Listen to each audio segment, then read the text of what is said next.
Halo warga negara muda, salam Pancasila, salam NKRI.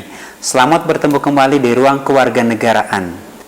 Ini adalah topik kelas 11 tentang sistem hukum Indonesia yang tentu saja masih sangat pengantar. Mudah-mudahan dengan topik ini, motivasi Anda akan terbangun.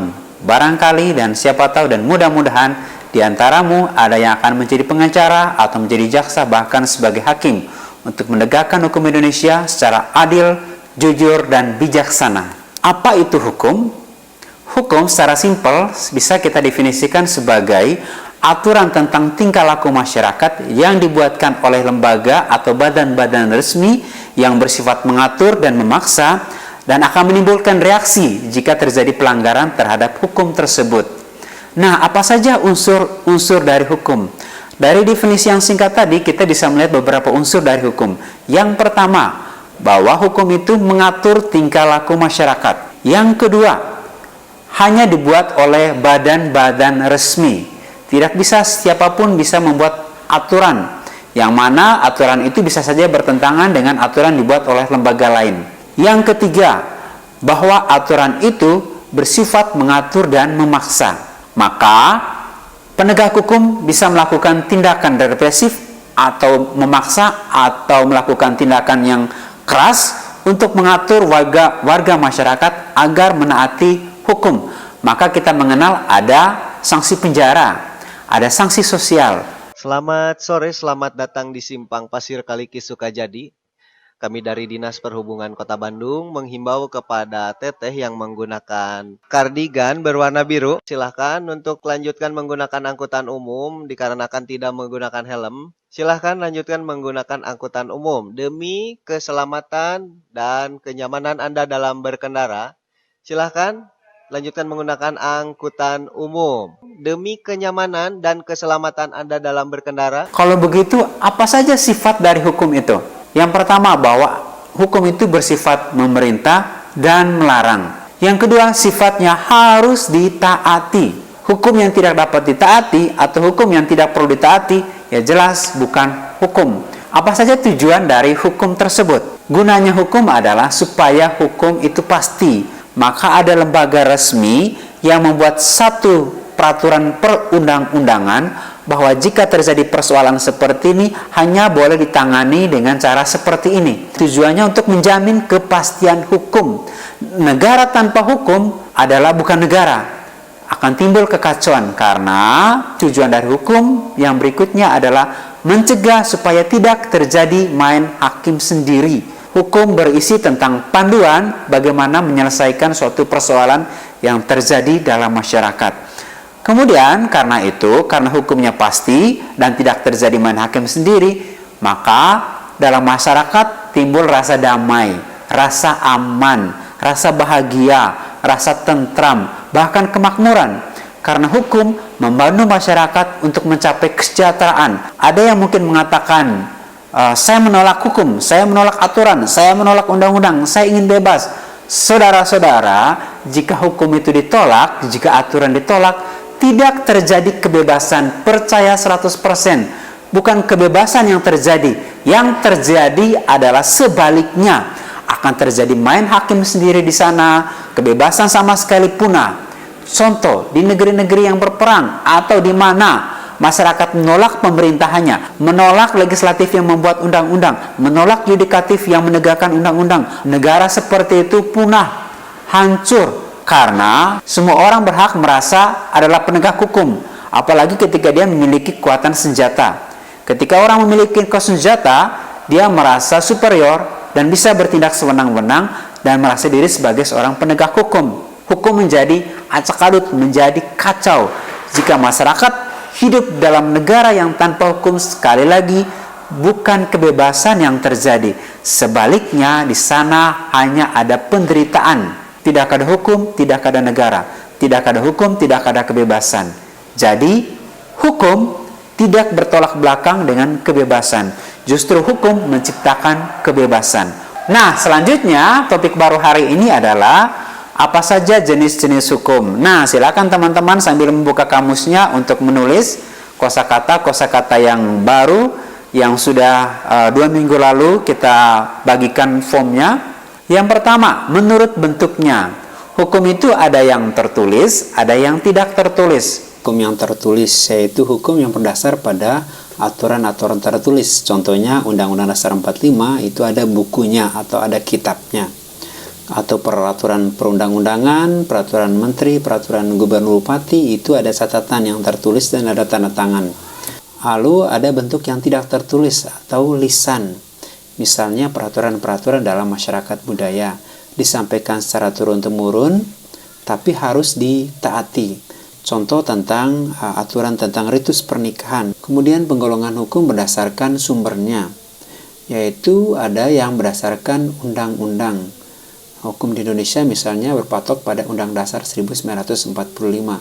Hakim tidak boleh memutuskan di luar ketentuan Undang-Undang Dasar 45 atau tidak ada hukum yang diciptakan bertolak belakang dengan Undang-Undang Dasar 1945. Kemudian ada hukum yang bersumber pada adat atau kebiasaan. Misalnya hukum adat ya. Contoh tentang penggunaan minuman keras, miras. Di wilayah lain miras itu dilarang oleh hukum. Siapapun yang minumnya dianggap sebagai pelanggaran hukum. Tetapi di wilayah lain ini merupakan kebiasaan adat. Dalam suatu pertemuan harus ada minuman beralkohol sebagai tradisi. Lalu kemudian ada yang disebut bersumber pada traktat atau perjanjian disetujui oleh negara-negara terkait. Merupakan perjanjian internasional antara negara-negara yang mengikat negara-negara yang terlibat dalam perjanjian. Kemudian ada hukum jurisprudensi.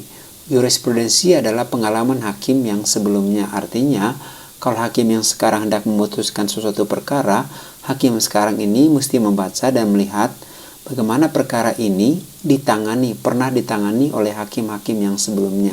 Misalnya ada seorang yang mencuri kambing sekarang.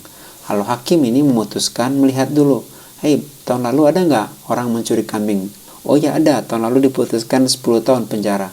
Oke, kita mengikuti yang sekarang berdasarkan pengalaman hakim sebelumnya. Kemudian ada bersumber pada doktrin. Doktrin itu adalah ajaran atau pendapat para ahli yang terbukti kebenarannya. Contoh kasus ketika terjadi kasus kopi sianida. Maka hakim, karena dalam undang-undang itu tidak terdapat catatan tentang sianida, maka hakim bertanya pendapat para ahli atau doktrin resmi tentang sianida ini. Apakah dalam kopi mengandung sianida? Apakah sianida itu berbahaya? Nah, berapa takarannya sianida itu sampai membunuh? Dan semuanya itu sekali lagi harus ditanyakan kepada para ahlinya. Jadi hakim memutuskan berdasarkan sumber atau keterangan para ahli. Lalu berdasarkan tempat berlakunya ada hukum lokal, yaitu hukum hanya berlaku di suatu wilayah tertentu, misalnya hukum adat atau peraturan daerah, peraturan bupati, peraturan gubernur hanya berlaku di wilayahnya. Kemudian hukum nasional adalah hukum yang berlaku dalam wilayah negara tertentu, tidak berlaku di luar wilayahnya. Yang berlaku di luar wilayah adalah hukum asing. Nah, ini kita sebut karena ada saja orang dari suatu wilayah negara melakukan pelanggaran di negara lain. Nah, orang tersebut bisa dikenai hukum asing atau hukum berdasarkan negara tempat dia melakukan pelanggaran, kecuali ada ekstradisi. Ekstradisi adalah pemulangan napi ke negara asalnya agar dikenai pengadilan menurut negara asalnya. Kemudian ada hukum internasional, yaitu hukum yang berlaku di seluruh wilayah muka bumi ini. Disepakati bersama oleh negara-negara maupun tidak disepakati oleh negara, tapi wajib ditaati. Misalnya tentang hukum perang. Tidak boleh menembak perempuan atau masyarakat sipil. Tidak boleh menembak anak-anak.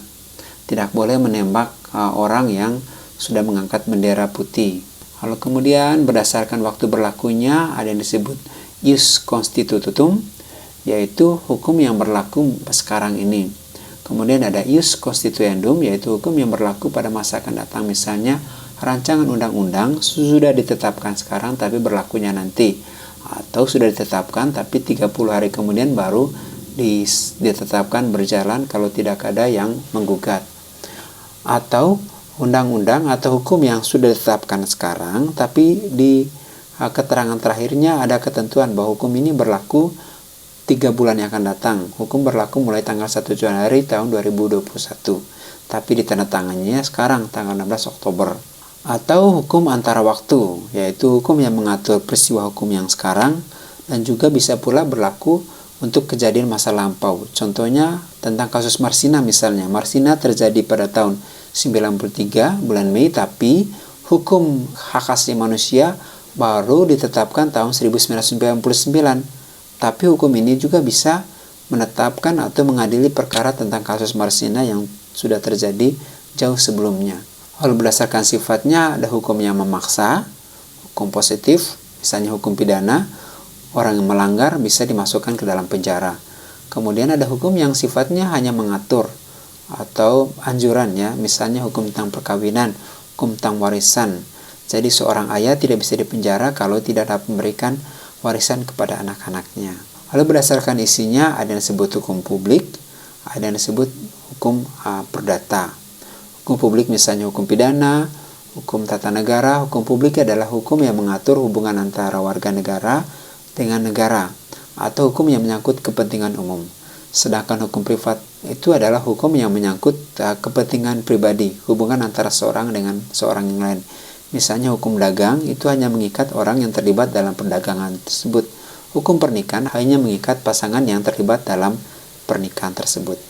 Nah, di dunia ini sebenarnya dikenal tradisi hukum ada Eropa kontinental, ada Anglo-Saxon. Ciri khasnya beda. Eropa kontinental ciri khas utamanya adalah kalau hakim memutuskan itu berdasarkan kitab hukum undang-undang. Sedangkan Anglo-Saxon, ciri khasnya hakim memutuskan ciri utamanya berdasarkan jurisprudensi atau pengalaman hakim sebelumnya. Maka kalau kita sebut, kenapa bisa ada orang nenek-nenek misalnya dihukum? Banyak orang protes, kok hakimnya tidak adil, hakimnya tidak punya suara hati. Memang betul, kalau hukum di Indonesia adalah hukum Eropa kontinental. Kalau kitab hukum mengatakan orang yang mencuri terus dihukum, ya dihukum. Tidak bisa berdasarkan pendapat pribadi hakim. Tapi kalau dia Anglo-Saxon, hukum itu bisa ditanyakan kepada para juri. Seperti juri kontes nyanyi, ada juri yang menilai apakah penyanyi ini berbobot atau tidak. Di hukum Anglo-Saxon juga seperti itu. Jadi seorang hakim memutuskan berdasarkan pertimbangan para juri. Tim, you're going to look just at the video. And then you and I are going to make a decision, okay? Okay. All right, let's go. Okay, here's your dad. And the light was red. Did you see that? Yes. And did you see the sign? Yes. Right on red After stop. after stop. So that means if the light is red, you must first stop and then make a right-hand turn, okay? Did you stop? Yes, Your Honor. You stopped? We're going to do this again. We're going to look at it and to see if he stopped or not, okay? Okay. All right, let's go.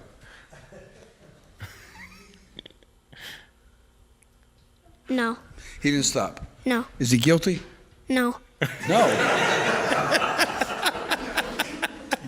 So should we fine him the $85 or not? No. Why not? Because he's not guilty. We're going to look at it once more, okay? Okay. All right, now let's go. The light is red. Do you see that? Yes. Did he stop? No. Was he supposed to stop? Yes. And he did not stop. No. Okay. Is he guilty or not guilty? Not guilty. Get down there with your dad. Oh, God. Well, I asked him, so I'm going to charge you $35 court course. Thank you so much, Your Honor. You just saved your father $50. Make sure he takes you out to dinner, okay? Okay. Baik, mari kita ke kesimpulan.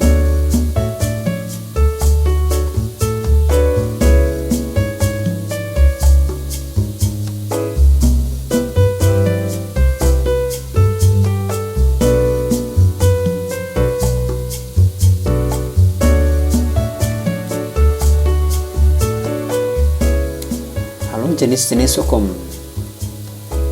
Berdasarkan bentuknya, berdasarkan sumbernya, berdasarkan tempat berlaku, berdasarkan sifatnya, berdasarkan isinya, dan waktu berlakunya.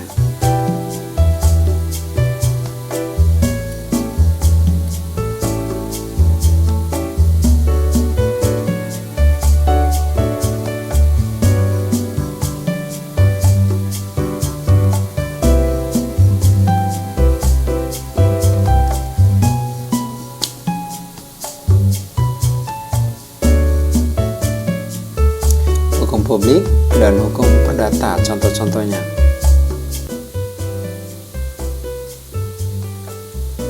Lalu ini adalah hierarki hukum Indonesia. Yang pertama adalah Undang-Undang Dasar 45, di bawahnya Undang-Undang 45, Undang-Undang Dasar ditetapkan oleh MPR, sedangkan Undang-Undang ditetapkan oleh Legislatif atau DPR. Lalu kemudian pemerintah, peraturan pemerintah ditetapkan oleh pemerintah, kemudian peraturan presiden ditetapkan oleh presiden, kemudian ada peraturan daerah yang ditetapkan oleh gubernur atau bupati. Lalu yang terakhir, bagaimana cara peradilan atau sistem peradilan di Indonesia dijalankan. Ketika ada kasus, kita membawa kasus ini mula-mula ke pengadilan negeri di tingkat kabupaten. Kalau kita kalah dan merasa belum puas, kita bisa membawanya ke pengadilan tinggi negeri PTN di tingkat provinsi. Kalau kita juga kalah tapi belum puas, kita bisa membawanya ke MA, nama pengadilannya kasasi. Dan ternyata kita kalah juga, maka pengadilan selesai dan keputusan bersifat 100% kekuatan hukum tetap. Tapi ternyata setelah itu kita menemukan ada fakta atau bukti yang baru. Maka kita masih punya satu kali kesempatan, yaitu dengan mengajukan PK atau peninjauan kembali ke Mahkamah Agung untuk melihat kembali kasus hukum yang sudah berketetapan hukum itu. Kalau kita kalah, ya sudah, maka selesailah sudah proses dari peradilan. Kalau kita menang, maka selesai juga, berarti kita menang. Baiklah, sampai sini pembelajaran kita. Salam Pancasila, salam NKRI, Tuhan memberkati. Dadah.